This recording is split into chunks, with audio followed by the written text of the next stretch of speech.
மலிவாக்கத்துல இருந்து கால் வலிக்காக வந்தோம். இன்னைக்கு 4 மாசமா இருக்கு.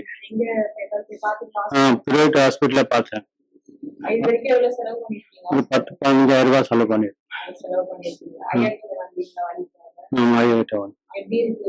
வலி குறைஞ்சிட்டு ஐயா கையை வச்சுன்னு குறைஞ்சிருச்சு.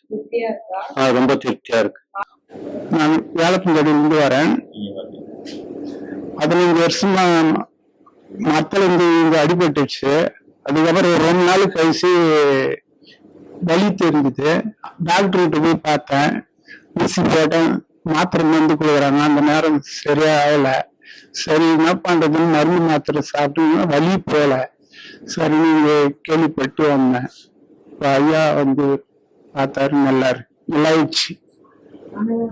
அன்னதானம் நல்லா இருக்கு, நல்ல திருப்தியா இருக்கு. காசுல வாங்கல. செய்தி பில்லி, சூழ்நிலை அளவு, கால் கை வலி இதெல்லாம் இருந்தா ஐயா கிட்ட வந்தாக்க 100% சரியாகும். அதே மாதிரி ஞாயிற்றுக்கிழமை அன்னதானம் வழங்குறாரு. காசெல்லாம் எதுவும் கேட்கறதில்ல. அதுக்கிட்ட வந்தாக்க கண்டிப்பா ஓரளவுக்கு கொஞ்சம் கம்மியாகும். கொஞ்சம் தான் கம்மியாகும். உடனே ஃபுல்லா எல்லாம் கம்மியாகும். ஓரளவுக்கு எல்லாம் சரியா